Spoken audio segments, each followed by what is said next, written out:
What is up, wrestling fans? It's that time of the week for the Fanlight Zone Wrestling Team to come straight at you in living color and in full audio to talk all things pro wrestling and call it right down the middle. That's right. It's time for this week's edition of 607 TWS, the wrestling show, powered by FanlightZone.com. And of course, I am your host. My name is Rich. And joining me in the co-pilot's chair, as she does each and every week, you know her as the hunter of the Pokemans, because she's got to collect them all. You know her as the guru of cosplay, but most importantly, you know her as a pro grappling connoisseur. She's got a lot to say, and you'll be able to hear her. He's the first lady of Fanlight Zone Wrestling and Fanlight Zone as a whole. It is Miss Sammy. How are you today? Testing. 1, 2, 3. Testing. Listen, I am so excited. I am so excited to be here tonight. I can't wait for everyone to see and hear what we have to say tonight about wrestling in the week. There's a lot going on, so we got a lot to talk about.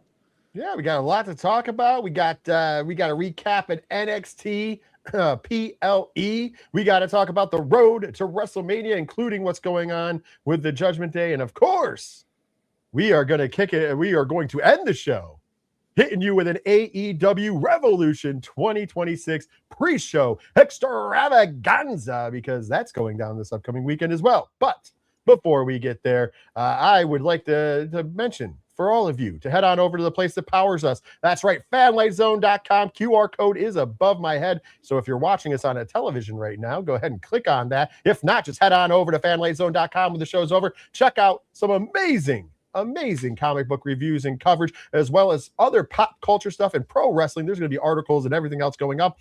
It's a happening time over there. Help us build Fanlight Zone up and out. And it's it's coming along. It's coming along, and I'm very excited. And we got some big things coming up, some big announcements, and some also new content coming. So you're going to want to make sure you're checking out fanlightzone.com. And more, while you're at it, you want to also head on over to all the social medias and follow us over there, so you can see what's going on social media and what we're sharing over there. And of course, if you are watching us on X or Twitch currently, thank you so much for tuning in on those platforms. Make sure you're following us on them, but also head on over to the YouTube channel after. And if you're watching us on the YouTube channel, you've already got this done, because when you head over to the YouTube channel, smash the subscribe button, click the bell icon for notifications so you know whenever we go live or whenever a new video comes up. And of course, hit that thumbs up to let the algorithm know that you aren't going to take it and you want all the sultry sounds of the voices and everything else that we have here at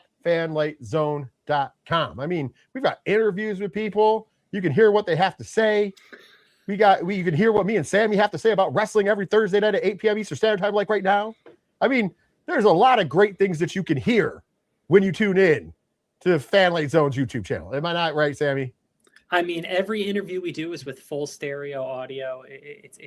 We really try and push for some really top quality content that you guys can see, hear, and enjoy. Yes, and we keep building it up. I noticed it was kind of funny this week, Sammy. I got to tell you a struggle. As you've known since we've started this, I've had like a struggle, because I've had a spare room that became used by a family member, now spare again, and we are turning that into my home studio so I can do the show. So we've had like a lot going on. So I have used, as most of you know for the show, usually, unless I'm in the ODPH dungeon, I've been using my dining area that we have. We've decorated a little bit, whatever. But when I did the new comic book day kickoff show this week, it was all of a sudden the sun decided to come out. Because remember, it got really nice here in the Northeast. The sun came out, and oh my God, it was blinding. So I remember saying in the video, like, guys, this is, unfortunately, due to Mother Nature, I said. But so we're gonna solve those problems. So sometimes you have some issues, but I can promise you that I hope you can hear me loud and clear, because I think that's one of the issues we haven't had here at fanlightzone.com / also, the wrestling show. But you guys don't want to hear us pontificate about all the great things fanlightzone.com has to offer, because you guys already know that. And if you don't, you're going to discover that. You want to hear us talk about pro wrestling. So we are going to give you what you want. We are going to talk about some pro wrestling. And Miss Sammy, let's start off with this. What went down this past weekend from the Performance Center. That's right. In Orlando, Florida, NXT Vengeance Day 2026, Saturday, March 7th, to be exact, is when the show went down. We're going to go down. I'm going to do the full card rundown. Then we're going to talk about what we liked and disliked from the show. Does that sound good, Sammy? Sounds perfect. All right. Let's kick it off. The opening contest was a street fight where Blake Monroe would defeat Jada Parker, 12 minutes and 59 seconds. The next match was a singles match, which was originally booked as an NXT parking lot match. It did start in the parking lot, but didn't stay there. But Tony D'Angelo would defeat Dion Lennox, 7 minutes and 4 seconds. Then we had the NXT Women's North American Championship on the line as your champion, Izzy Dame, would defend against Tatum Paxley, of course, former friends, now enemies. This match got 15 minutes and 25 seconds. And at the end of the day, your winner and the new NXT Women's North American Champion, Tatum Paxley. Then we had the NXT Underground match where Lola Vice would go for a perfect 4-0 into the Underground by defeating Kalani Jordan, 6 minutes and 37 seconds. And then in the main event of the evening, the NXT Championship would be on the line as your champion, the man that we all believe in, Joe Hendry, would take on former champion Ricky Saints. This match got 16 minutes, 16 seconds, and at the end of the day, your winner and still the NXT Heavyweight Champion, Joe Hendry. So, hell of a card. And chat, super chat, we always want to hear from you, so give us your thoughts as well. I want to start off, you know what? I want to start off with my only real negative of the show before moving on to some more positive lights, because, you know, let's do it that way. The Underground match. And now I know a lot of people are fans of the Lola Vice, and it's not that I don't like Lola Vice, but if somebody's working over your hand for weeks and in this match then works over your hand, I think you can't win with a back fist using said hand. This match, Kalani Jordan looked amazing. I love her as a heel. We talked about this in the pre-show. I'm not saying that I don't like Lola Vice, because I do, but it was like she was on the sympathy, and then all of a sudden she's winning the match. Like nothing happened. Like no, you haven't broken my hair, or, you know, allegedly broken my hand over the past weeks and then destroyed it in this match. No, it's okay. I still have knockout power with a broken hand. Yeah, I mean, the Underground matches for you and for myself, they've been a bit of a tough sell in WWE. They're not really our favorite cup of tea. I think there are better stipulation matches they could do. So that already kind of just makes you lean more towards, it's like a higher hill, higher bar for us, just because we already don't really like that stipulation. And you're right, you're telling this really, you know, well thought out story and enough detail in there where this is the selling point, and then you just kind of go away from it. It's like, oh, okay, sure. Overall, I felt the card was very solid, but, you know, you and I spoke last week, and the main event really needed to deliver. So I have my thoughts on it, but I'd like to know what you think first about the main event, because we put a lot of pressure on Ricky Saints. So what did you think? I mean, it was fine, but do I think it was like a star-making performance? No. I thought it was fine for what it was, but what didn't scream to me. If anything, it just got Ethan Page more over. I was wondering if you were gonna say that, and you noticed that, and then we saw that continue this week on NXT. Yeah. The pairing is great, but Ethan Page. Hasn't he done enough in NXT? He shouldn't really be trying to elevate Ricky Saints. He's done enough for Ricky Saints and Ricky Starks in his career. Like, at this point, like, Ricky, you really need to stand on your own here. And the opportunity was there. And it's not like he underperformed, didn't deliver, but we just needed that special, and there just wasn't special. Yeah, I agree. It was it was a little rough for there. On a brighter side, I really like the Tatum Paxley Izzy Day match. Mm-hmm. I thought that they did that well. I thought that they brought, you know, some stuff. There was a couple rough spots in the match, because I know people are going to point that out. But at the end of the day, overall, it was really solid. It told the story it needed to tell between the two women who hate each other, and it kind of, you know, pushed us into a new direction.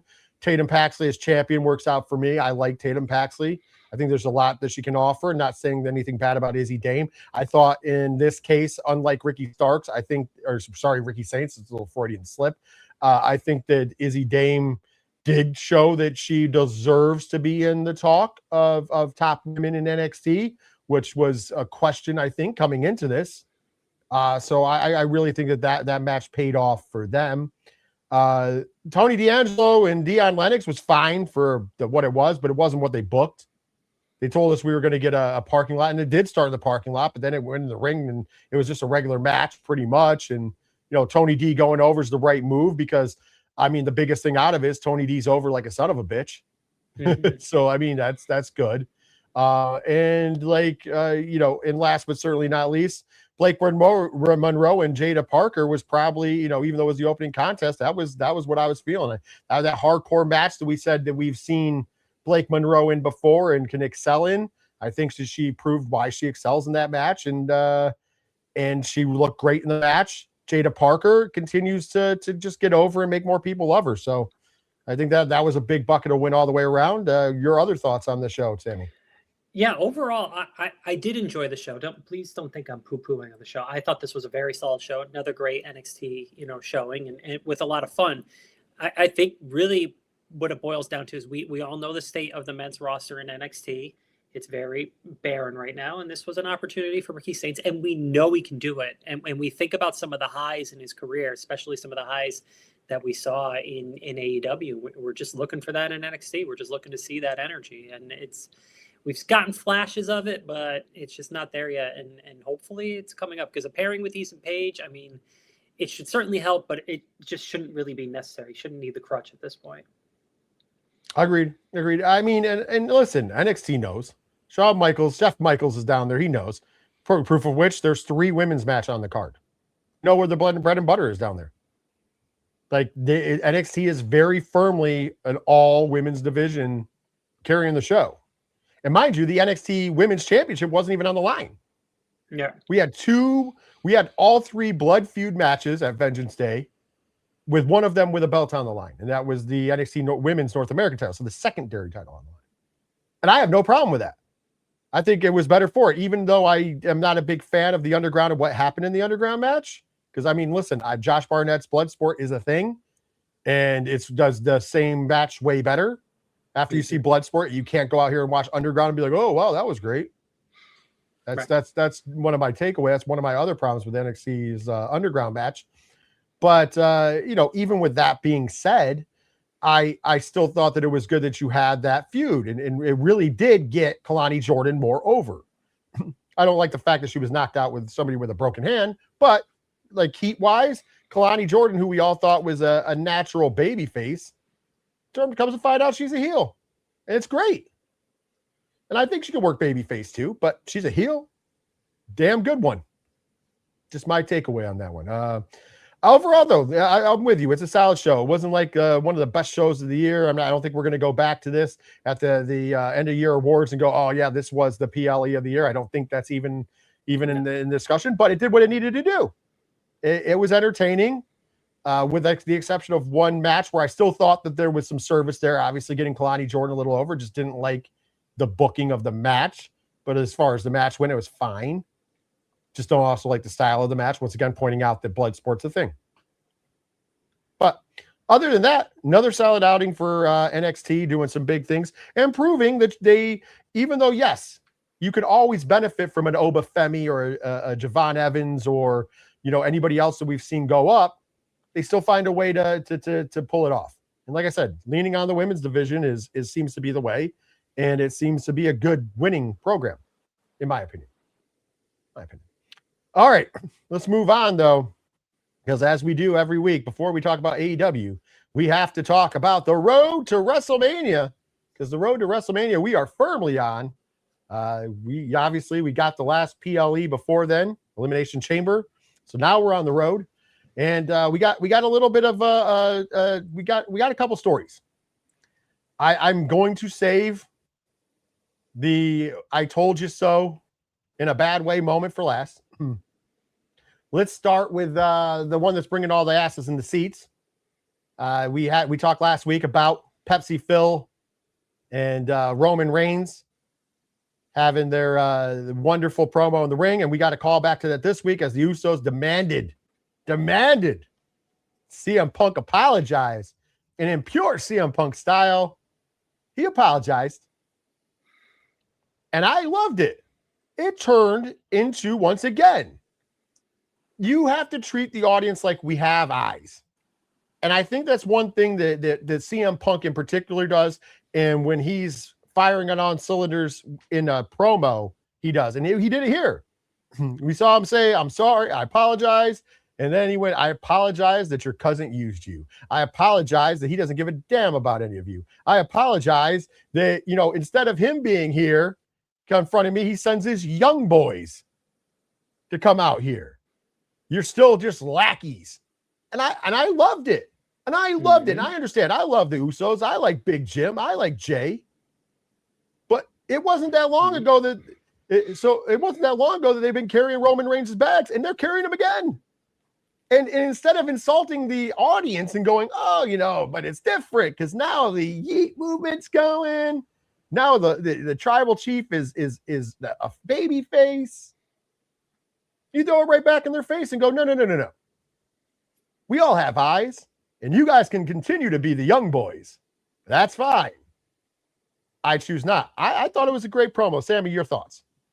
I also liked the, I guess what's the best way to describe it? I really liked how CM Punk kind of, called him out for the fact about Dusty and Cody. Like, hey, wait a minute. You guys have, you specifically, but, when you were all part of the bloodline, you went down this path before with Cody, and that was acceptable. His mentor, CM Punk's mentor, he said, Dusty. Right. So it's like, now it's not. Okay. And this is very important. That it's important that this entire thing has to land because we know Roman Reigns is not going to be there every week. And that's part of this whole discussion is Roman Reigns is not going to be there every week. If Roman Reigns wins at WrestleMania, he might not even be there the next night on Raw because that would be a very Roman Reigns thing to do. So it's important to continue to hammer that home in this story because otherwise, I mean, CM Punk has to carry the story because Roman Reigns is not going to be there every week. And obviously, now that's part of the story, but it's also true. He's not going to be there every week. So I thought this was very impactful. Very, very, very impactful. I'm agreeing with you, and I will add on there. CM Punk, like I talked about last week, also has to walk this line where he's going to be the heel, but he has to be able to bounce right back into being the face right after, because he will be there after. It reminds me, and not to the extent. And so before people think that I'm going, it reminds me of the Shawn Michaels Hulk Hogan match from SummerSlam all those years ago, where HBK had to go a little heel, but he had to save enough credit that when the match was over and Hulk, does what Hulk does, he could come back out and get the crowd back behind HBK. Granted, he got fined for what he said, because infamously he went on Raw and said that, Hulk Hogan, is not here. He's waiting until you dig deep back in your pockets to give him your money before he comes back. But HBK is here like he always is to give you what you paid for. That's entertainment. And I would expect, I will expect Pepsi Phil to do the same in the same vein. Do you find Phil? Probably not. No. And the only reason I love calling Pepsi Phil now is because we'll eventually have the moment where Danhausen and Pepsi Phil are going around. By the way, love that Danhausen is taking over. Everybody that was judging it, I don't know. I think you judged it a little too quickly because it's over. It's over. Did you see the t-shirt spot stuff that the it's great t-shirt spot? Yeah, that should have been on TV. We all should have got to enjoy that. That was hysterical. And then even on top of that, the crowd right on point with it. Like I said, I feel like the people who didn't know who he was, because the WWE universe doesn't always pay attention to the indies or AEW or anywhere else. They didn't know who he was. You give him a couple weeks, and oh boy, now they know who Danhausen is. And I think we're seeing that. But that's the side note. Once again, we are petitioning WWE to make it happen. R-Truth, Danhausen, first interaction at WrestleMania. If you want a WrestleMania moment, that is the WrestleMania moment. Just R-Truth bumping into Danhausen. And by the way, R-Truth has got to be the first person who doesn't get cursed. Maybe he curses Danhausen. It could be interesting. There's a lot you could do there. There's a lot you could do there, and there is a world where we get a Danhausen Stone Cold segment very soon, because Monday is 3/16, so that could happen as early as Monday. We could get Danhausen and Stone Cold. That would be good. In the same, that would be good. Camera lens. Let's talk about the other big news that's going to obviously play off at WrestleManias before we talk about the last one. And that, of course, Finn Balor, Dominic Mysterio finally came to a head. And by the way, you got to love that classic Finn Balor. Looks like he's taking the coat off to hit a Pele kick. Yeah, he got his brains bashed in as JD McDonough turned on him in the Judgment Day. Still seems to be alive and well without Finn. Fine with me. I'm just happy that Finn Balor's out of it. Your thoughts. We finally got it. Finn Balor. And it looks like, honestly, let's be honest, it looks like we'll get Finn Balor versus Dirty Dominic Mysterio at WrestleMania. I'm assuming that will be the WrestleMania match. I did say that if Dominic Mysterio can keep the AAA Mega Championship, that he probably should defend it there to, get it over, a little more. I'm not saying that the belt's not over with its fans, but in the States. However, you don't really need to do that. We could just have one badass match, because I think the two of them will show up and show out. Your thoughts, though, Sammy? Yeah, it's interesting. If we've been talking about the breakup of the Judgment Day and the eventual Finn Balor Dominic feud, and we were talking about this last year in WrestleMania season. We all thought that Dom would be the one coming out of this a face, but here we are a whole year later, and it's Finn that's going to end up being the face, and it's going to be a fantastic match. It's going to be a lot of fun. I think the key thing for both is, we've been waiting for this so long. It's really going to hinge on what they both do next, because Dom is clearly now going to be the leader of the Judgment Day. So that could lead to some interesting storytelling. But Finn needs a win. Finn needs something. Money in the Bank, briefcase, a King in the Ring. He needs something. He really does. And I hope this is the year for it. I think it has to be. I think the writing has to be on the wall. Unfortunately, though, maybe not, because, oh boy, creative bankruptcy at its finest is what we're going to talk about next. Creative bankruptcy. And I know. I like to say about QB1, and I do understand that Cody Rhodes is really the second biggest baby face in the company, that you are now, as WWE, actively trying to just make a heel. Whether you're trying to or not, you're succeeding in making him a heel. Yep. Overly succeeding in making him a heel. And also you are bankrupting your future. Hear me out. So this past week, as I pointed out was going to happen last week, pointed it out. Not saying that I'm a rocket scientist, not saying that I'm Nostradamus. I think all of us knew the writing was on the wall, right? But to be fair, last week I said it. I was like, man, I really hope Drew McIntyre wins. And I really hope they don't do like the real little screw job thing where we have to have like that 4 or 5-way match, because that's just creatively bankrupt. But I hope that they show some faith in the young talent to go into WrestleMania. Obviously, you're not going to be the night 2 main event. We already have that with Punk and Roman. Okay, cool. Night 1 main event should be Liv and Vakir, because let's be honest, there's a lot of story there, and it's a good way to get the women back in the main event with 2 women who deserve a main event match. However, I said last week, and I will use the same term, like a dog to vomit, WWE will go back to what they do. And what did they do?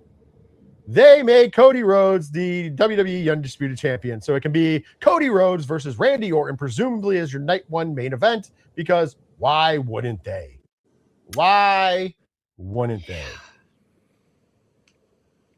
Yeah.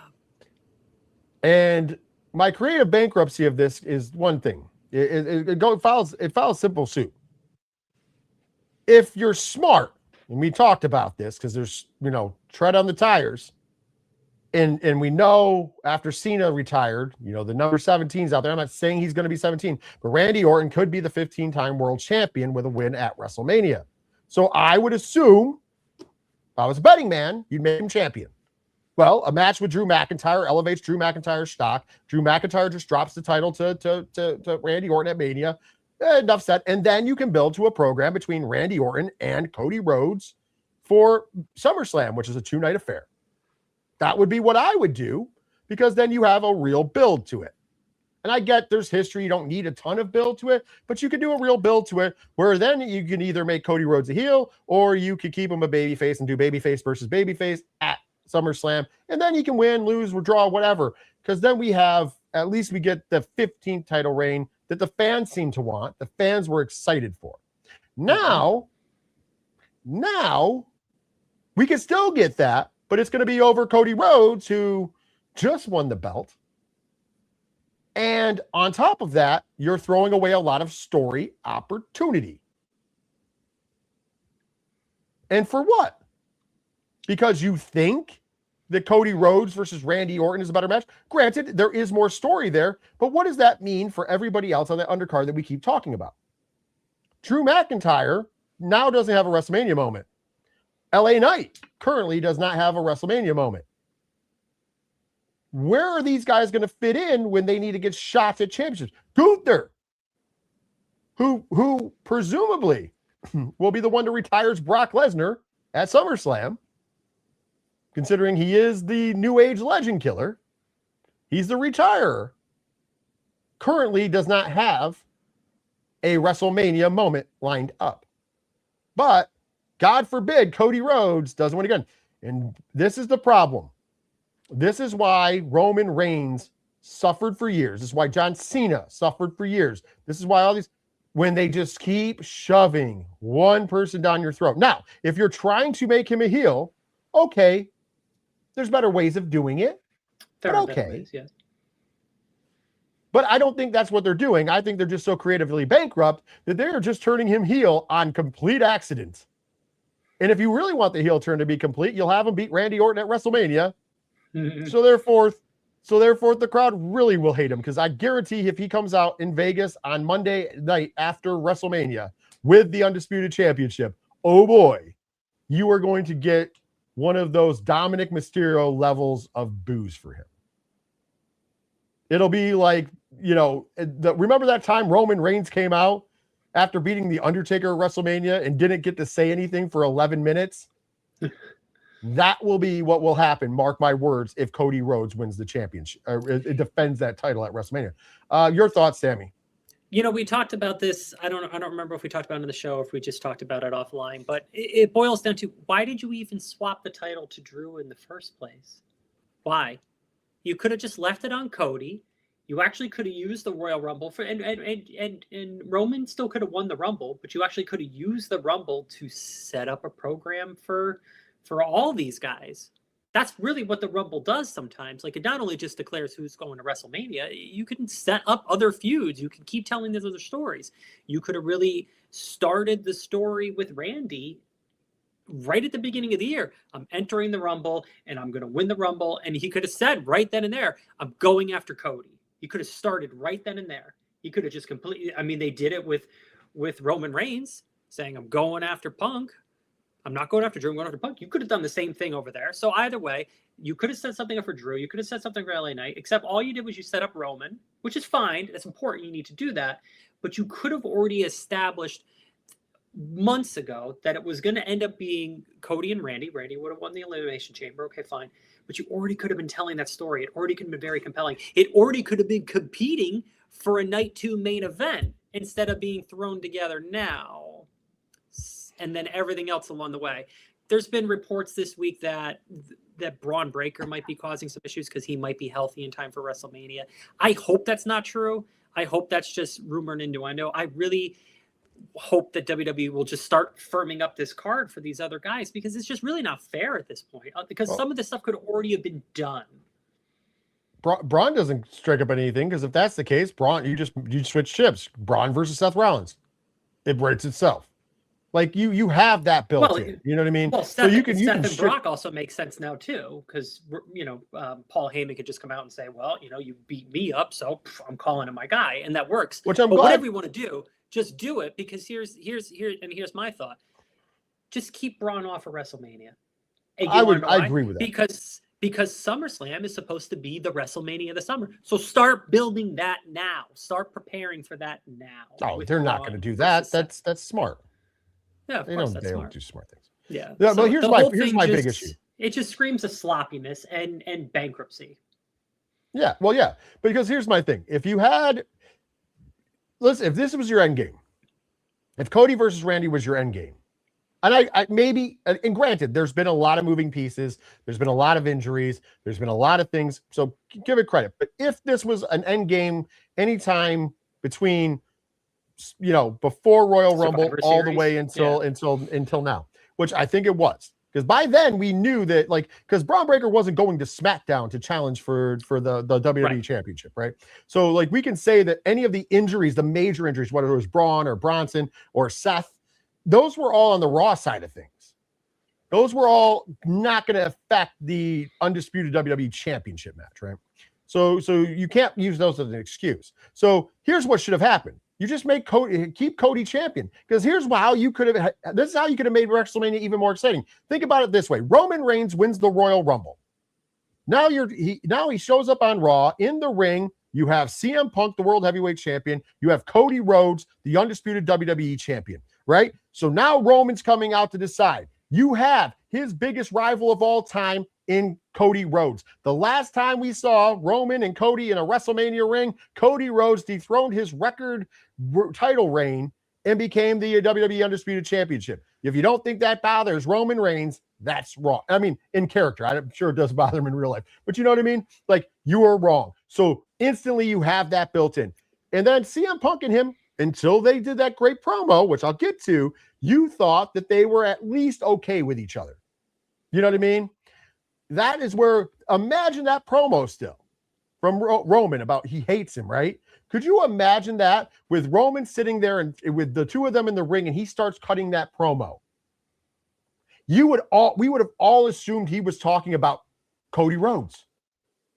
Think about it. If he's like, and I hate you for everything you did. I hate you. And for turning my family on me. You would have thought he was talking about Cody Rhodes until he turned and stared CM Punk right in the face and said, I'm challenging you. And for that, I'm challenging you at WrestleMania.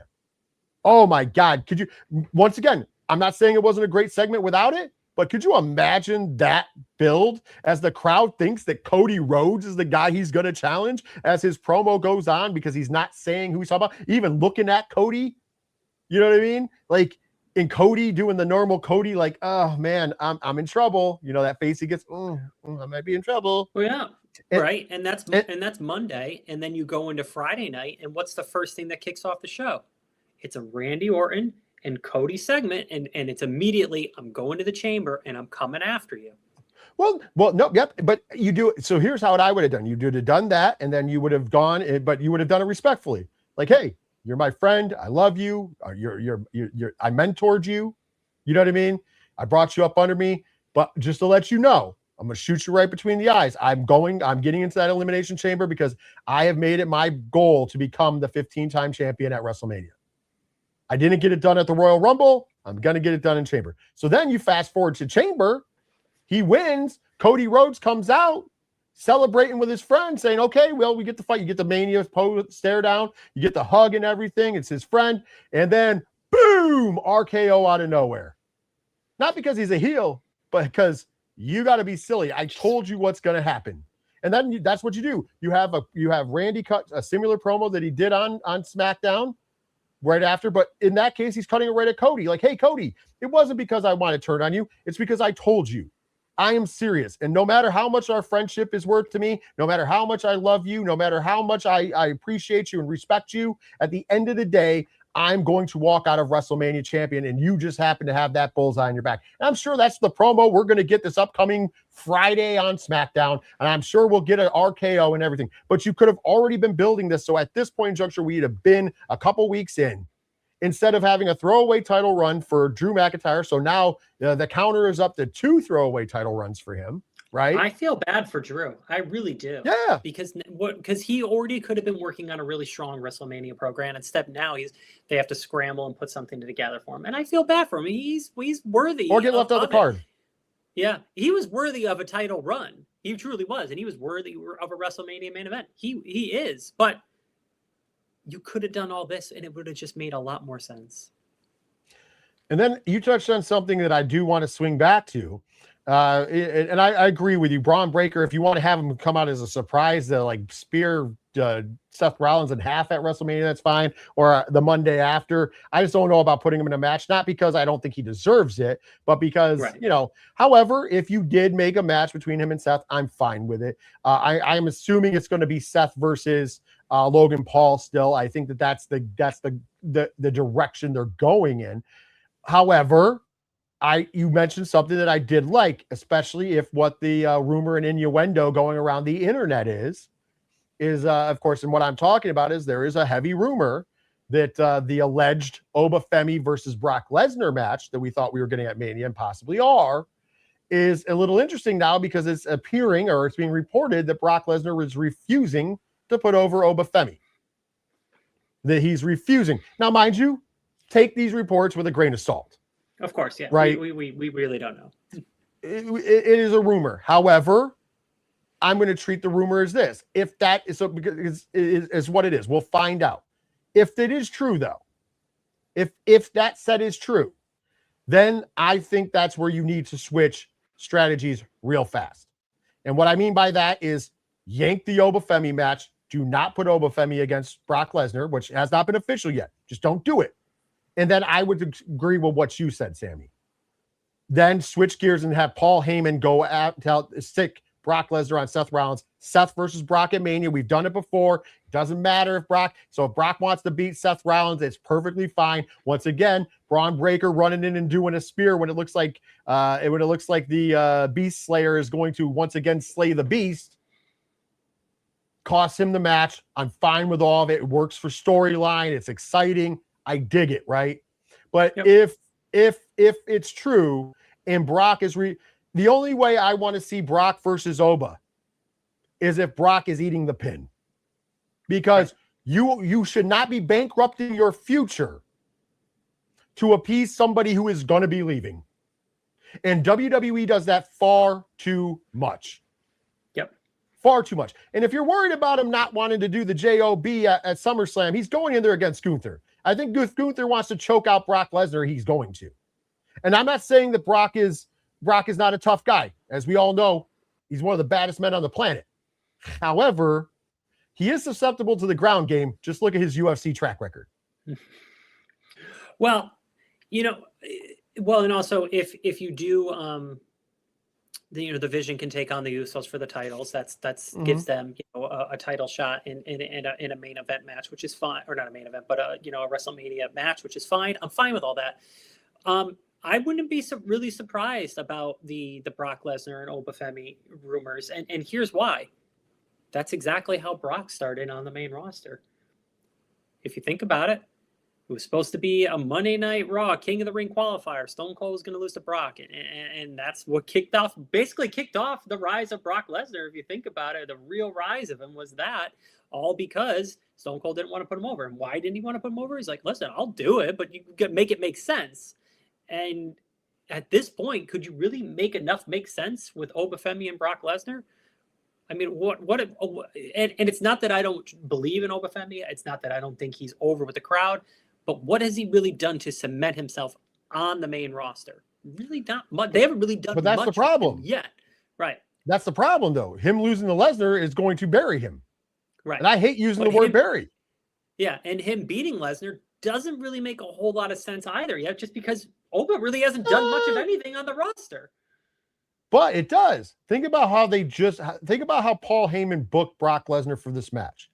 He's going to do an open challenge because he is the man who took the Undertaker streak. So now when you take the Undertaker streak, you are that guy, right? So now he put him in the breath of the legendary Undertaker and the Undertaker streak. And he is the special attraction match. So whoever wants to go against Brock Lesnar at WrestleMania is in a main event quality match. What that tells me is if you have Oba Femi go in, have a good match with Brock and win, you are now putting your name.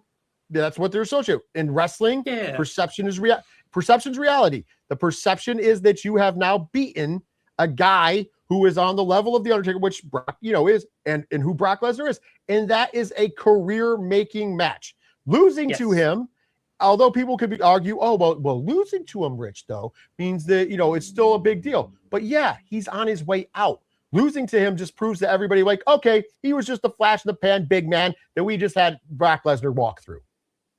Yeah. That's it. That's perception. No, I get all that, but I think the audience and everyone needs to remember that Brock Lesnar is an old school wrestling politics guy, and he probably looks at Obafemi and says, "Yeah, you're just not ready yet." And I think that's fair based upon how he's been booked so far in the main roster. He hasn't you can say it's fair, but I'm an old school booking guy, and if I tell somebody to lose a match, you lose the match. I don't give a damn if you're Brock Lesnar or not. No, that's fair, but Brock Lesnar is Brock Lesnar. He's been allowed to dictate his career, his entire career. And Gunther, if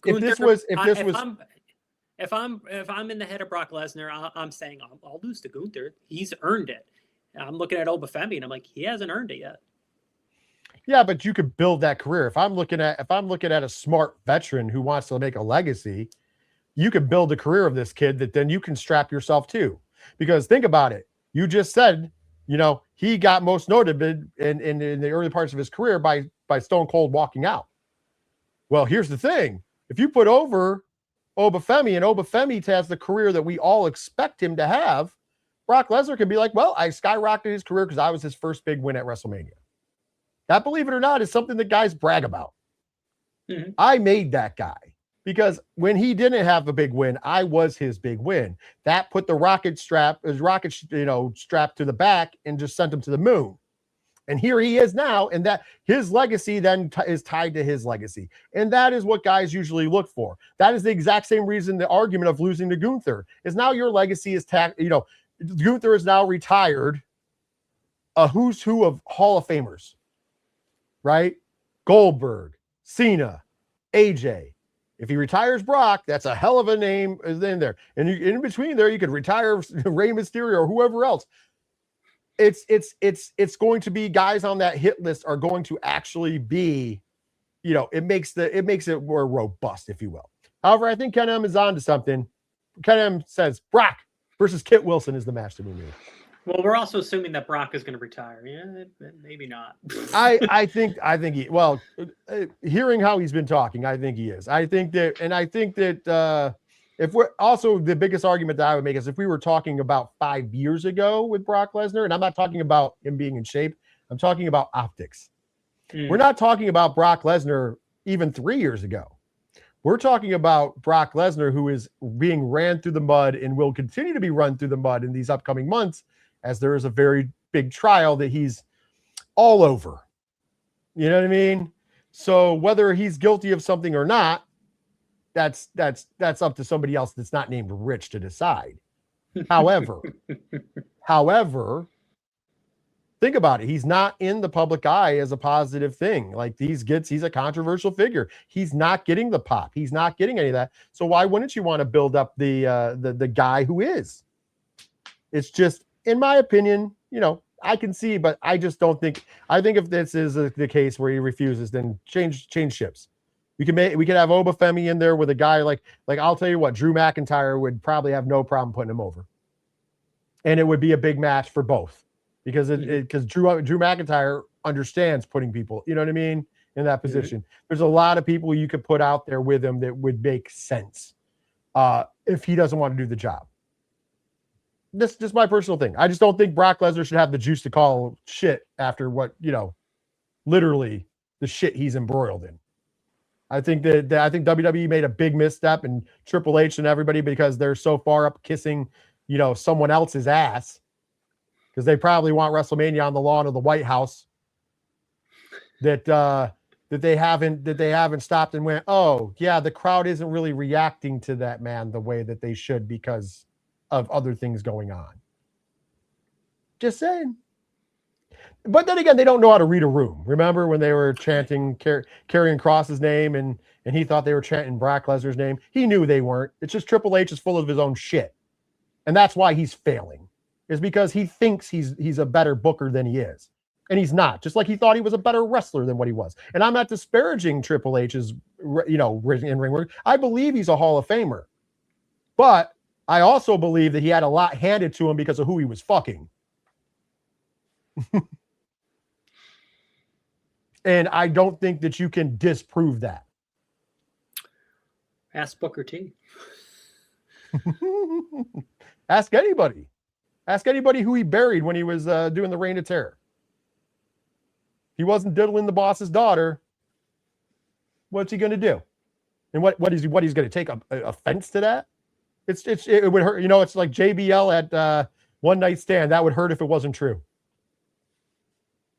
Because I think he knows that, and that's why he's in the position he is now. But he's just a dude. Like CM Punk had it right when he did the pipe bomb.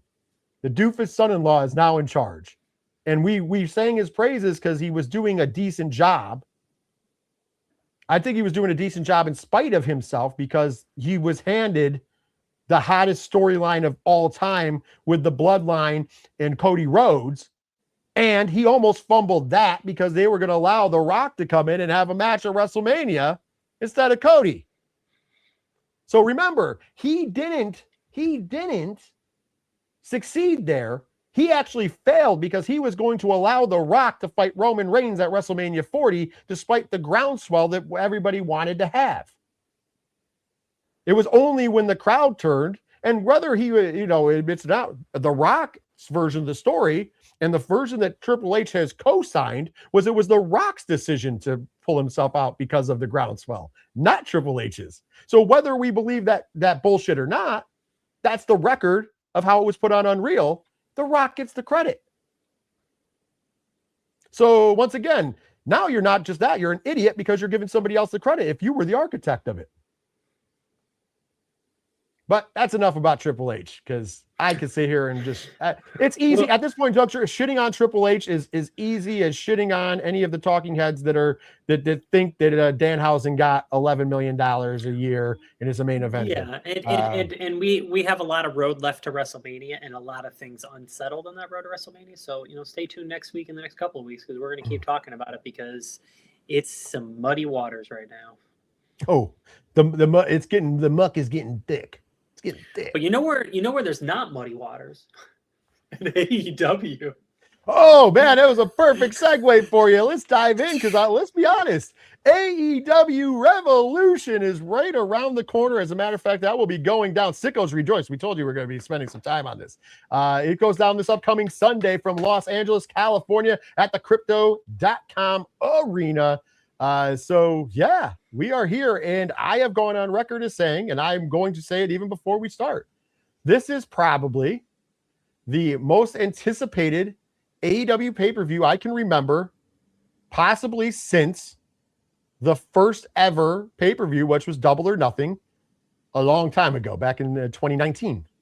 Mm-hmm. That's pretty impressive. Mm-hmm. I have been excited for this.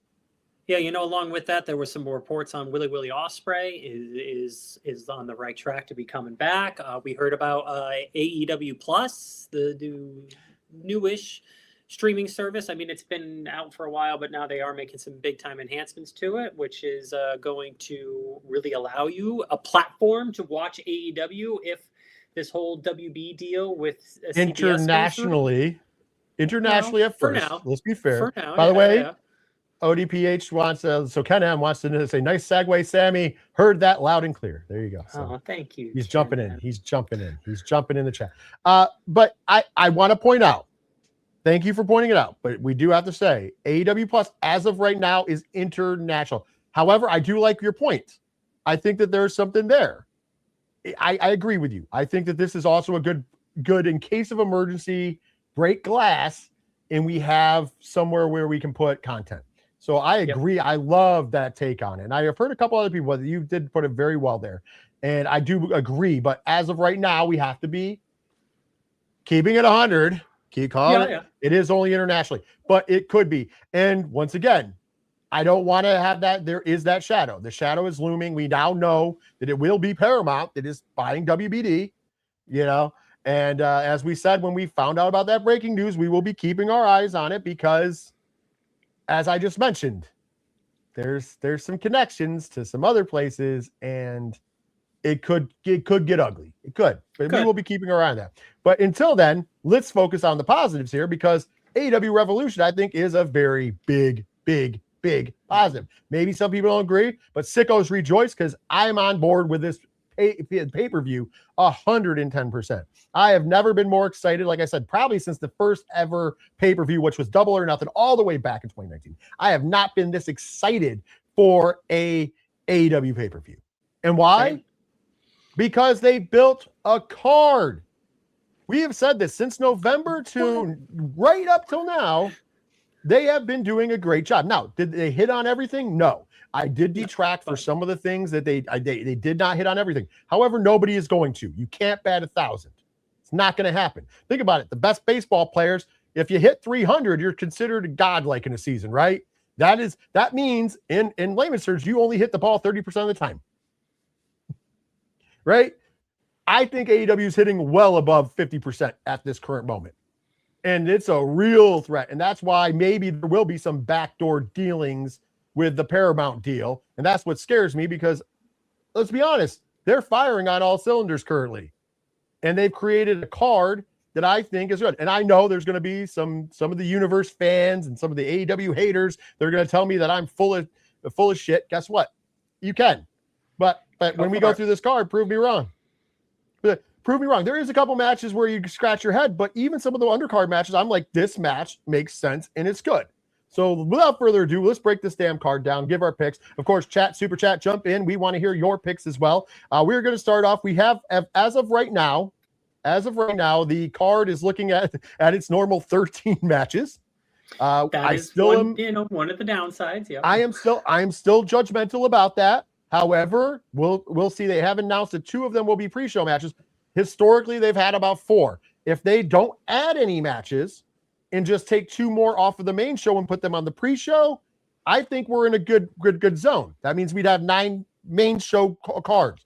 I don't think they're going to do that because that's the one thing that I will still always criticize them on. And I get it. At some level, you have to, and I'm going to be honest, even though I'm critical of it, I'm saying this, I don't like the giant cards. But I do understand Tony Khan for A, he wants to get as many people on the card as he can. That's cool. And B, he knows you're paying and separating $40 out of your pocket potentially. And you have to give him at least the credit that he is trying to give you your money's worth. With that being said, I think that he overestimates it and tries to give way too much quantity when he could actually give the quality that he's currently offering on this card. He could scale it back and still give us our money's worth and then some, is all I'm saying. So, Tony, listen to me, please, in the future or even here. If the main card's 9 matches, it's still a little long, but I think it would work out. So, move to the pre-show. And I'm not crapping on it because we're all going to be watching the 0 hour. Let's be honest. And let's go. Let's in the immortal words, because I can get away with saying it again. In the immortal words of Tony Khan, let's fucking go. Come on. Let's do it. All right. Let's talk about the matches, though. So the 2 pre-show matches that are announced so far is, of course, the 21-man Blackjack Battle Royal for the AEW National Championship. Of course, Ricochet will be defending his championship in a battle royal. We know so far that we have Tommaso Ciampa is in, and we have 19 to be announced. And of course, usually there's a surprise and everything else. So, Sammy, I'll give you the floor for this. First of all, do you think there's going to be a big surprise? If so, who? And who do you think is leaving Revolution as the champion? I think this is an Ann Still situation just because I think Ricochet. But, for a surprise, I don't know, because there's so many people on that roster, and there's so many people that have been MIA, so I'm going to go with who I would like to see. Wardlow? Has he been around? He hasn't been back in a while. All right, then Wardlow. Let's go Wardlow. Mr. Mayhem himself. I can see this being a match where you have Ricochet slide out the back door and win this match. I like that idea. I do like that idea, although, you know what? I'm going to keep it fun. I'm going to keep it fun, keep it light. And I'm going to say that in a surprise move, a now healthy Nick Gage makes his AEW return and wins the national title. I know that's not going to happen, but it's a fun move. It's a fun move. Let's go fun. But I agree with you. A serious pick. I think this could be a good way to keep Ricochet with the belt, sleazing out of it and still retaining. So we get more of his attitude that, hey, I beat 20 other guys. 20 other guys, beat him. All right, next up on the opening is the AEW TBS Championship match. Your champion Willow Nightingale taking on Lena Cross. By the way, both of these women are working double duty, so it is smart to put them on the pre-show because they are working double duty. We'll talk about that later. I like what they did here. At first, I was like, why? I remember when I saw it, I'm like, why? Why is this happening? And then the more I thought about it, I'm like, you know what? This gets this young woman over who's new to the company, Lena Cross. And it also gets us more Willow Nightingale, which, let's be honest, right now, in my opinion, the MVP of their women's division, and this takes nothing away from the rest of the talented women there because they have a great women's division firing off right now. But I really think the MVP in the last few months has been Willow Nightingale. So we get more Willow on our TV. I am going to say and still for Willow Nightingale in this match, though. Your choice, Sammy. I agree. This is and still, but we'll see what happens later on in the night. Ooh, I love how you talked about that. Let's talk about the actual card, and I'm going to say there's two of these on the card, and this is where I'm talking about shaving, even though I like it. But the first match we're going to talk about is a trios match where Darby Allin, Orange Cassidy, and Roderick Strong will be taking on the Dogs, David Finlay, Clark Connors, and Gabe Kidd. We have two trios matches on the card. We'll get to the other one in a minute. So I think that's one too many trios matches. Not because I hate trios matches, but you got to change things up. Tell me you didn't know what to do with people you signed by putting them in a trios match, right? I mean, the most exciting thing that's come out of this whole signing David Finlay is him cutting a promo on his family for his father to really go after him on Twitter or X, sorry. And that's a match we're not going to get. So I'm just saying, I think that once again, as much as I do like the War Dogs / the Dogs, I don't know if this was the best usage, in my opinion. But Sammy, you go first. Who's walking out your winner?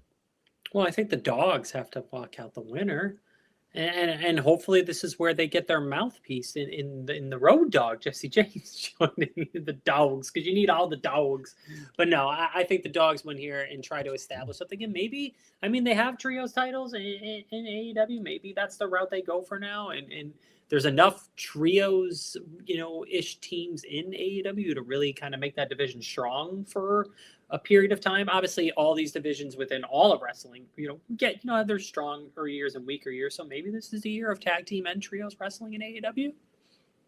I agree. I'm like, there could be a winner here, but I'm holding on breath. I want to point out before we talk about this next match, because it is what we alluded to earlier. The second time we will see Willow Nightingale. There is, counting the TBS Championship match, there is 1, 2, 3, 4 women's matches on an AEW pay-per-view. Congratulations. Thank you, Tony Khan. It's a good division. And we usually get maybe 2. I'm loving the fact that they're doubling this up. Maybe by giving 4. Like, you usually get 2. We got 4, and they all look like great matches, in my opinion. Let's talk about the one where this one is the AEW Women's World Tag Team Championship match. Your champions, the Babes of Wrath, Harley Cameron and Willow Nightingale, taking on Megan Bayne and Lena Cross. Interesting match here. And I'm just going to say it. Earlier in the night, Willow Nightingale retains. However, in this match, we are going to get new AEW Women's World Tag Team Champions. Your thoughts on this, Sammy? You read my mind. It's going to be fun. I think it's going to be a lot of fun. It'll be a good match, and I think this. And nothing against Harley Cameron, because I am very entertained by her, but I think we need to get Willow Nightingale in her own singles match because she is a star. Yes. Let's showcase her in the division where you need to have her showcase and push her towards a world title shot. Just throwing it out there. Next up, speaking of another women's match, everyone is banned from ringside as we have the timeless one, Toni Storm, taking on the Death Riders assassin, if you will, Marina Shafir. This is the one that interests me the least of the women's matches. And mind you, I love me some timeless Toni Storm, but I'm also never been a big fan of Marina Shafir, and I think this has outlived its shelf life. But with that being said, there is story here. Once again, to be fair, there's story. This is a feud. We are at a pay-per-view. Let's get the blow off. This has said nobody at ringside, which I'm sure rules going to get thrown out the window, right? But Sammy, you're up first. Who's walking out of Revolution? Your winner. Marina Shafir. Ooh. Yeah, I think she's worked really hard over the past couple of years to really cement herself on that roster. But one thing that she's kind of lacking is like a really, really big signature win. And I think she gets it here. I dig. And I think that would be a good call. And mind you, I'm not a huge fan, but this could make at least it worthwhile, right? In my opinion. Mm-hmm. All right. Here's one that might end up being on the pre-show, or maybe hopefully. Big Boom AJ has got an open challenge. TBA. Always are fun. TBA. Listen, if I'm Tony Khan. Oh boy. And I want to make an impact. A big impact. Hear me out. I'm not a fan necessarily. I mean, I get it. They have a little bit of popularity, but we always joke, and we've joked on the show, and I still get it. You have I Show Speed on WWE Airwaves, and we have Big Boom AJ as the answer to that, which I don't think it's even comparable. I hope that he does well. It is what it is. I'm not hating. I'm just saying. But if you want to take advantage of this, and if you are going to put this match on the main card, I think there's only one person who could be the challenger. And I understand that there's been a lot of like rumor and innuendo and speculation around this person for a few months now. But tell me who else would be better to fight Big Boom AJ than Chris Jericho? Okay. I can get behind that. I think Jericho spent enough time away from wrestling where the audience may miss him, but is the AEW audience going to miss him? But I could get behind that. Otherwise, I don't really know of a worthy, really kind of opponent. I can't really. Otherwise, it's a throwaway. To be quite honest, yeah, it's 110% throwaway. But here's the thing: if you can pull Jericho, I understand that the AEW audience is critical of him, especially because he's older and whatever. But you only need one night, not to get him over permanently. But think about it. What is the AEW's? What do the sickos love to do? And rightfully so. They like to shove their nose at WWE. Oh yeah, the guy that you allegedly were going to have debut at the Royal Rumble, go in the Hall of Fame. Guess what? He showed up here. So for nothing alone but social media hits and like the amazing amount of shit talking that will go on, and then the apologists from the other side whining and crying like, "Oh, look at he went back there. He's just throwing his career away." Not to mention, if his contract was frozen for whatever reason, you might as well use him. Stop freezing people out. And like I said, the crowd can go back to hating him, but you get one good night, right? And I know that somewhere out there, Ken M's mom will be very excited because her favorite wrestler, Chris Jericho, will be on the card. So there you go. That's why I'm going for Chris Jericho. We're doing it. We're doing it for that reason. Hopefully she watches Revolution with us, just in case the return of Chris Jericho. With that being said, though, we are going to go to the other trios match for the AEW World Trios Championship. Your champions, the Don Callis family, Kazuchika Okada, Kyle Fletcher, and Mark Davis, taking on Mystico and Jet Speed. So the former champions, minus the biggest star out of their title run, Hangman Adam Page. And, I got to give him credit. This is a good way to keep some of the belts off of TV since we have so many titles in AEW. Because in this match, you lose having a couple different champions on television because of, Kyle Fletcher's a double champ right now. He's a champ. So with that being said, this is another one of those matches I don't really care about. Maybe if you build up this division to make me care about it, I would. But this just seems to be a way. And mind you, I'm always happy to get Okada, Fletcher, basically Okada and Aussie, on the thing. But your choice, though, Sammy. Your thoughts? The Don Callis family, I guess. Yeah, but you're right. The belts right now currently are just props. They're not really established to be anything of significance besides a prop on TV. But, there are some other trios teams, so maybe you could start building something up. And maybe this is the place where you start doing it. Okay, fine. But yeah, right now they're props, and I don't really care about this match or the Don Callis family. Oh, absolutely. I'm going to say and still just because who cares, right? Yeah. All right. So now here's where we get now, mind you, we've had some good matches we've already mentioned. And with storyline, even if we didn't like some of them, at least there's storyline and stuff. So I'm going to give them the credit because we call it right down the middle. Now we get into the meat and potatoes, in my opinion. This is where we get into the real stuff. So we got, first up, 2 out of 3 falls for the AEW Women's World Championship. Your champion, the Toxic Spider Tekla, taking on former champion Chris Statlander. Wow. These two have had a heck of a feud. They had a hell of a couple matches, including when Tekla defeated Chris Statlander to become the AEW Women's World Champion. And I can't wait for this 2 out of 3 falls match. Mm-hmm. I am waiting on bated breath for this. This, like I said, every match that goes on the rest of this card is banger after banger, in my opinion. And I am going to say, at the end of the day, and still the AEW Women's World Champion Tekla, because I feel like we could be building up to a feud with Willow Nightingale using other people as proxies in between. And what I mean by that is that Harley Cameron might find herself on the wrong end of the Toxic Spider to help set up some things. I like where we could go from here because they've teased a lot of things. Your pick, Sammy. No, I'm with you with the Tekla, and I agree. I think the way that belt has been set up right now and the way that women's division is established, I think AEW is very much looking at their top end of the men's card and the way they've been doing things with the talent. And they're like, we're just going to do the same thing with the women. And there is nothing wrong with that whatsoever. I think it'll be incredibly successful for a while. Obviously, it's not a forever strategy. You have to always, but if you continue to do that with the top of the men's card and you do it with the top of the women's card for basically all of this year, you're in a good spot. You're in a really good spot.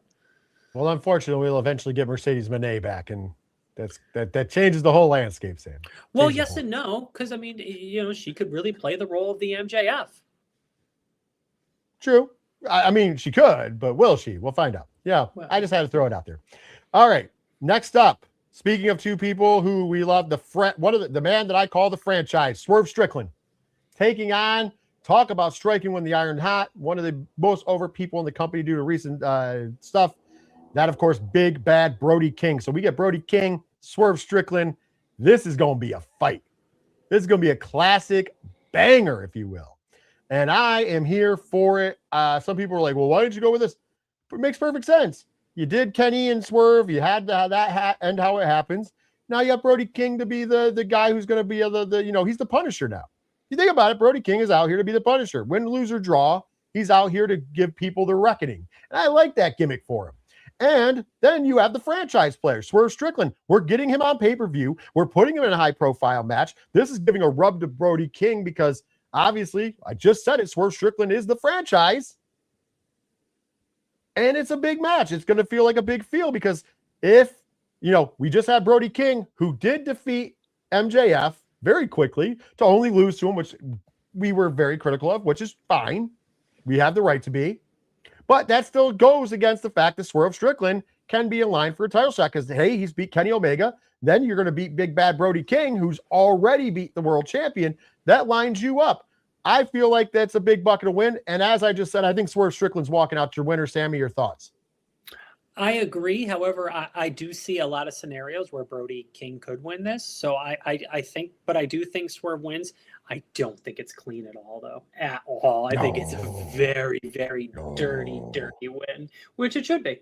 Because it keeps Brody King right there at the top of the card with Swerve, with Kenny, with everybody else.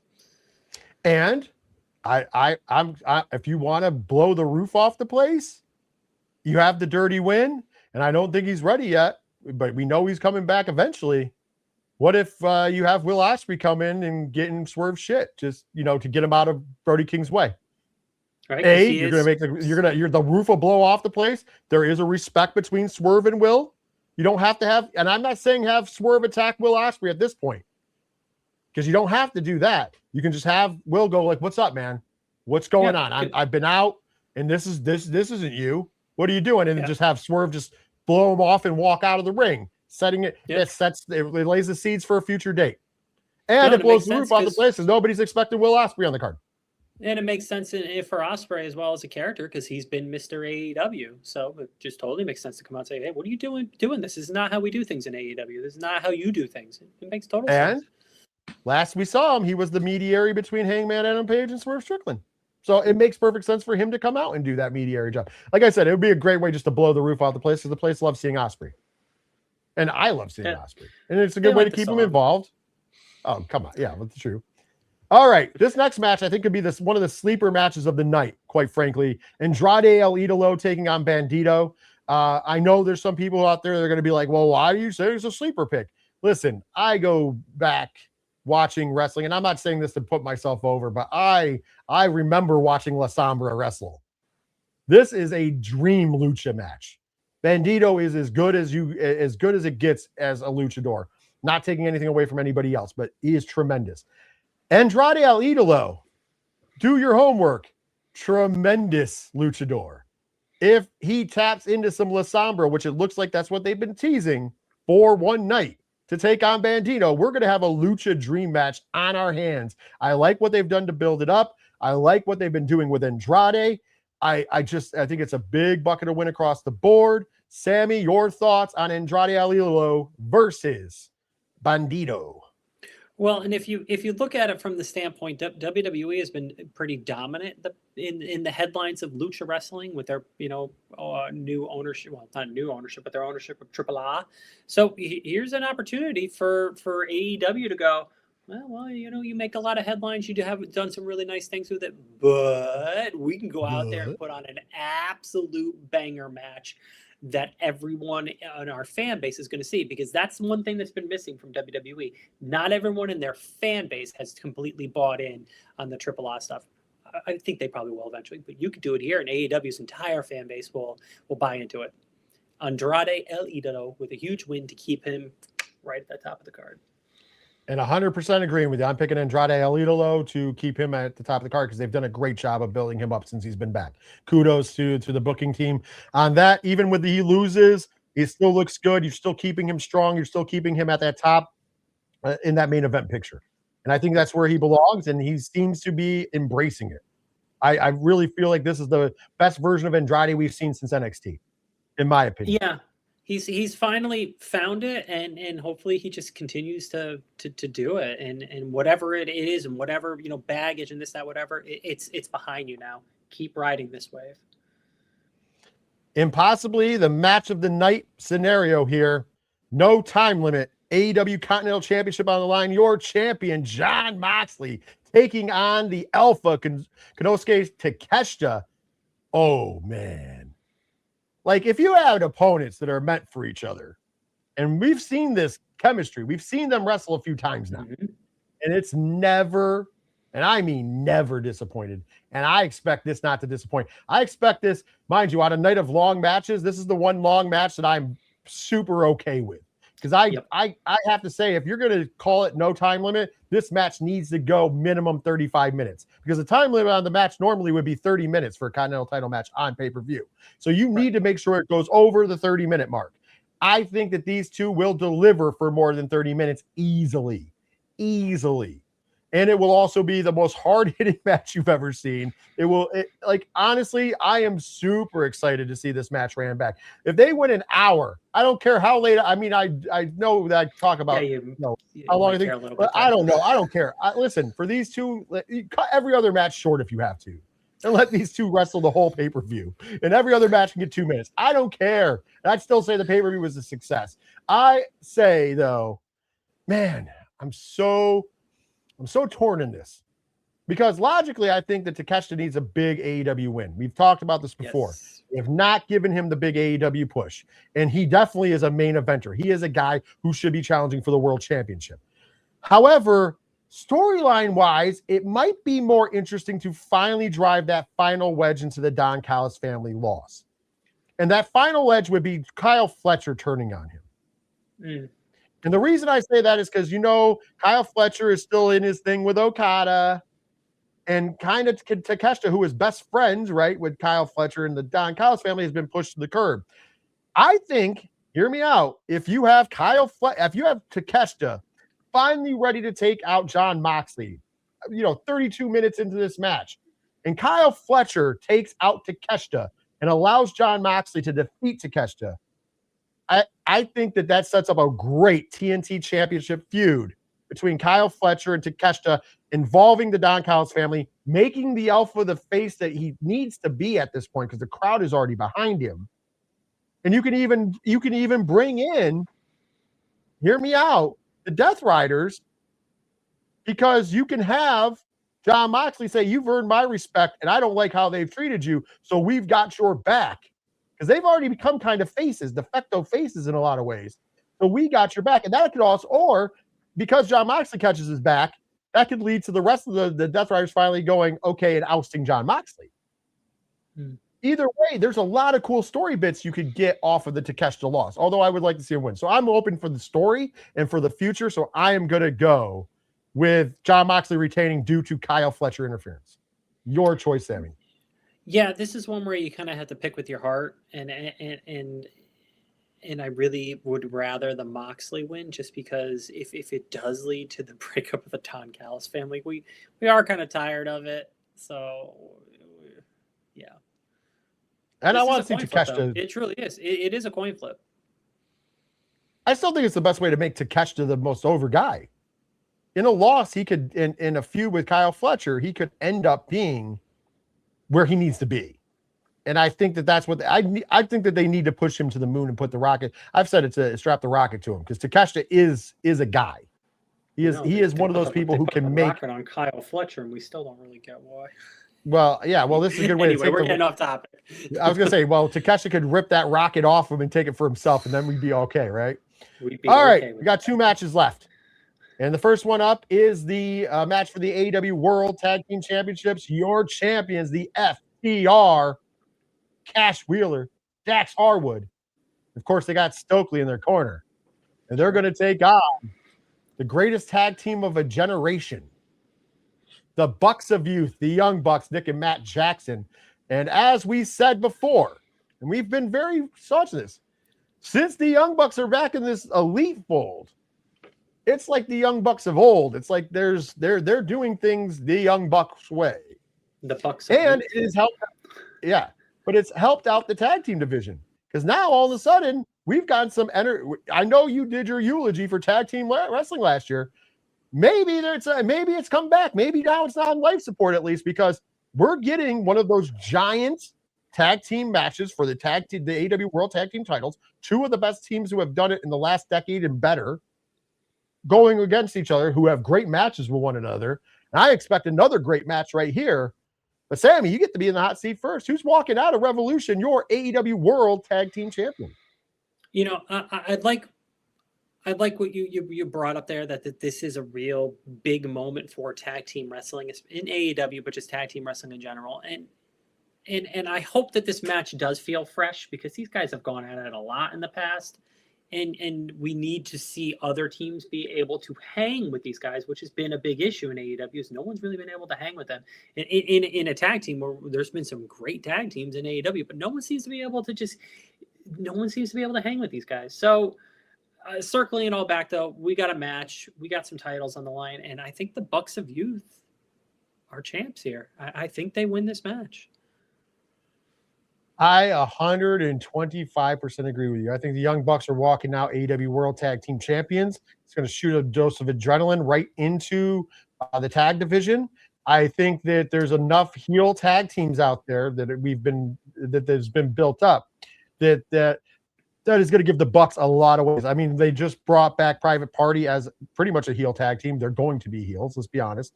And that's a feud that writes itself. And I also think that we are got to be at the point where the return of Adam Copeland is right around the corner. And once again, if you want another big moment, big night, Adam Copeland getting involved on the FTR to set up another FTR versus Edge and Christian. Let's call it what it is, right? Match is great. And you could also set up a future match where you have, one of the greatest tag teams of all time in Edge and Christian, because I'm just calling it what it is, taking on the Young Bucks. Yep. And because there's the story between that would be simple. It's for the tag titles. We want one more tag team title run. So if the Young Bucks have the belts, it's easy to bridge that. We beat the FTR. We think that we have a reason to get it. And then we can have a dream match, between Edge and Christian or Cope and Christian. Sorry, whatever. I don't care. I'm still calling it. They'll always be Edge and Christian to me, and the fact that WWE let Edge lapse, I don't know why we haven't jumped all over that already, but whatever. And I'm just throwing it out there. I think that you get 2 great tag team matches for the price of 1 if you pull this off. Yeah, out of all the name changes, that's the one that's like, no, we're not buying into this. You are Edge. Deal with it. I love it. But I think about it. If we can, if done right and telling you a great story, you can bring Edge back. The Bucks win the titles. Edge and Christian take on the FTR, get their win back in another great match, and then use that as a way to challenge the Young Bucks for the tag titles. And then we get a dream match. So you have a lot of, and in the meantime, the Young Bucks can be wrestling Private Party and a whole bunch of other. I think this could shoot adrenaline and create a real tag team division that we haven't seen in a while. Are you booking Wembley again? Huh? Are you booking Wembley again? I'm well, once again, think about it. All In's perfect time to have Young Bucks versus Edge and Christian. Just throwing out there. Will Ospreay versus MJF. Just throwing it out there. Oh, wait a minute. That means we have to talk about the main event of the evening. Main event of the evening, AEW World Championship on the line. Texas Death Match. Your champion, Maxwell Jacob Friedman, MJF, taking on the king of the Texas Death Match at this point in juncture at AEW. The man that's beyond cowboy shit. Hangman Adam Page. And there is a stipulation, Sammy. If Hangman Adam Page does not win, he will never get a shot at the AEW World Championship again. Now, interesting. They chose the Cody Rhodes. So on one hand, you've booked yourself into quite a pickle here. If Hangman Adam Page does not win, one of your franchise players will never be able to challenge for the AEW World title again if you stick to that stipulation. But this is pro wrestling, Sammy. I want you to keep that. Just like retirements don't mean a damn thing because you always come back for at least one more. I don't know if this stipulation would stick. And if there's anybody who could pull it off, it would be Hangman Adam Page. So before I give you your pick, I do want to enlighten on what I'm thinking and how it doesn't cheap out. Hangman Adam Page is a ruthless man when he needs to be. The only thing you have to do is a year or so for down the line, with whoever's the champion, have Hangman get desperate and say, hey, I don't know, maybe hold Tony Khan hostage. Maybe make Tony Khan fear for his life. And then you overwrite it. Although I could see him going on a tear, and I'm not saying bring back the FTW title, but I could see Hangman Page going on a tear a la Taz and ECW when he created the FTW title and maybe make his own cowboy shit title. And I'm not saying that is like it's an unrecognized title, but he can call himself the uncrowned champion. Because I think the way, and I'll just give my pick, I think the way MJF wins this match is by hook or by crook. I think he's. So there is that I'm the uncrowned champion. The best way you could do that is just have it like the ref. I'm not saying do the same thing that they did, but think Gunther AJ Styles where Gunther tapped out, but the ref didn't see it. Right. And I think that's you need to. I'm not saying do that, but something akin to that. So when MJF wins, we know that Hangman was robbed, and we know that he is the uncrowned champion. If you do it that way, you have some real cool places you can go with it, even with that stipulation. Your thoughts, Sammy? Yeah, I think that's the only way this works because MJF is winning this match, but you have to do it in a way where Hangman is able to come back from it, and he could either do that, continuing on this kind of mostly face role, or you could even do it as a heel. He could go out there and he could just beat the crap out of every single number one contender, anyone that wins any sort of battle royale for a title shot, anyone that wins some sort of a money in the bank contract, where he could just beat the snot out of him and say, you better just make me the number one contender because I just keep beating them all up. So either way you could do it, and it would be a lot of fun. But yeah, I don't see any way MJF doesn't win this match. I'm glad you said the way you did it, because I was envisioning booking Hangman coming out of this much like Stone Cold Steve Austin. Because even when I said about the Tony Khan thing, in my head I didn't think about it as a heel move. I thought about it as the time that that Austin had the toy gun to Vince, and Vince beat himself. Well, remember that? I'm thinking like that. And that's the beauty, is Austin was a heel. He just played a heel character, but everybody just loved him. So you did the same thing like that. That's fine. And Hangman, that's why I'm saying Hangman pulls that off. Yeah. And I think you could pull that off even more if you have him lose here, because like you said, and I'm not talking about give him a shot right away. I'm talking a year or so down the line. But in between them, just have him come out and beat the hell out of everybody. Have feuds and beat the hell out of everybody. Because it like not classic wrestling matches, beat the hell out of them. Like they can be good matches. They don't have to be squashes, but think Stone Cold. Stop the mud hole in their ass, walk it dry, come out, kick ass, take no names, and leave. And that would get over. And then eventually force your way into a match, one shot. Win some kind of, win the tournament, win the Continental Classic, and make the Continental Classic for something not that, or win some kind of other, gimmick, if you will, to get that shot. Yeah. To override it. Because even like if you, because that was like, that would kind of be the rule of like, hey, at WWE, if somebody couldn't challenge for the title, but won the Royal Rumble, what happens then? Right. Does winning? I've always said that would be a great story that they've never tapped into and told. Because think about it, if you win the Royal Rumble, it triggers you main eventing WrestleMania for the title. Right. So does that override? You don't get a shot. So you could play with that in WWE. Since WWE doesn't use that, AEW could use that in a different thing. Like, hey, this overrides it because the stipulation is you get a shot. So we have to give them a shot. Just saying. It could be fun. It could be fun. There's options. It could be fun, but you know how you can check out that fun? HBO Max here in the States, $40 is the price ticket. Internationally, you can watch them on a whole bunch of internationally. Check out what your favorite is to watch about, because I still believe they're on Triller TV Plus internationally, amongst 1.5 million other things. I think Amazon.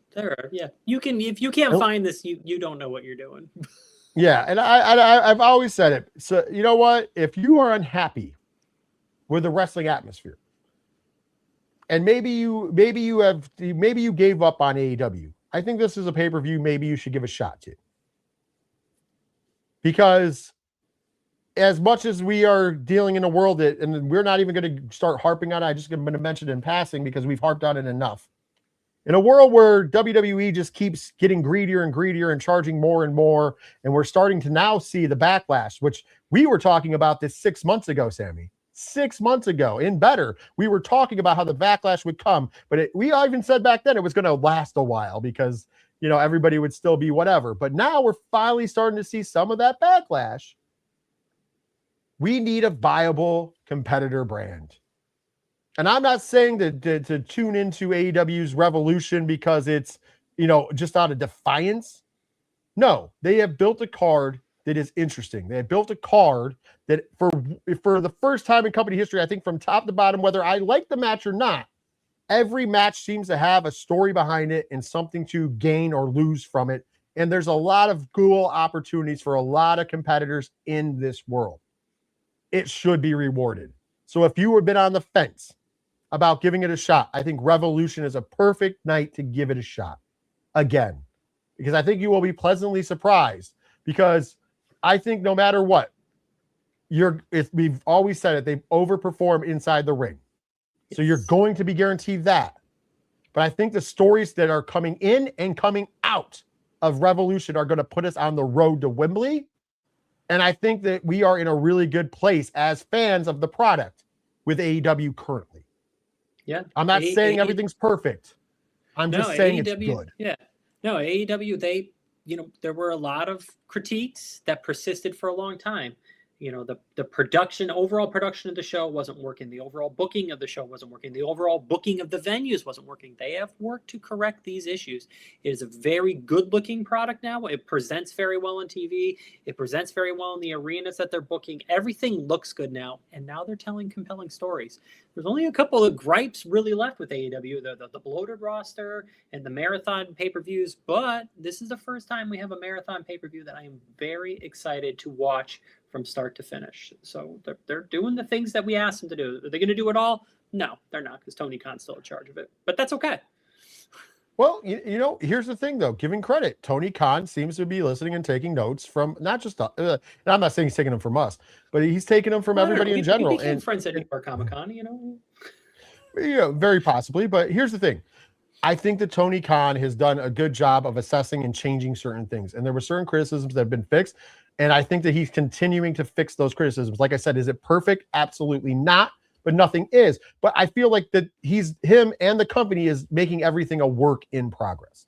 And I feel like that I feel more confident in AEW changing and making things better than I currently do in WWE. Because WWE has already told us what they're about. They're about a bottom line, money. Yep. They don't care. They don't care about the product. They don't care about how good or bad the product is. They just care about if you're paying for it. And it is what it is.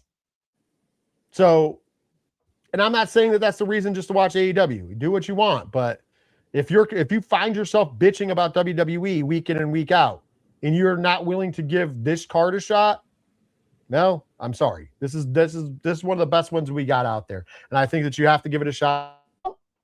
That's kind of on you at that point, in my opinion. Yeah.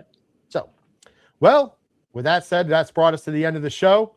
It was a little bit of supersized because obviously we had a lot to talk about. So make sure you head on over to fanlightzone.com, the place that powers all of this. Make sure you have some clicks, check out those reviews, the comic reviews, and make sure you check out all the articles. We got articles coming for different things. Everything is growing at fanlightzone.com, and we want to have everybody on board for that. So make sure you're checking it out. Make sure you're following us on the social medias. Make sure you're following us. Make sure you're subscribed over here on YouTube. If you're not watching us on YouTube currently and you're on Twitch or X, make sure you're following us there because all the live products go to those, but all the tape products and everything else are on YouTube. So you're going to want to make sure you smash the subscribe button, click the bell icon for notifications, and last but least, hit those thumbs up to help the algorithm and help us go further here at fanlightzone.com and Fanlight Zone's YouTube. Well, that brings us to the end of the show. And until next week, when we talk about the recap of AEW's Revolution and the road to WrestleMania and everything in between. And of course, we'll do that at 8 p.m. Eastern Standard Time on Thursday night, as always, for 607 TWS, The Wrestling Show. For myself, for Sammy, take care of yourselves. Take care of each other. And most importantly, later, wrestling fans.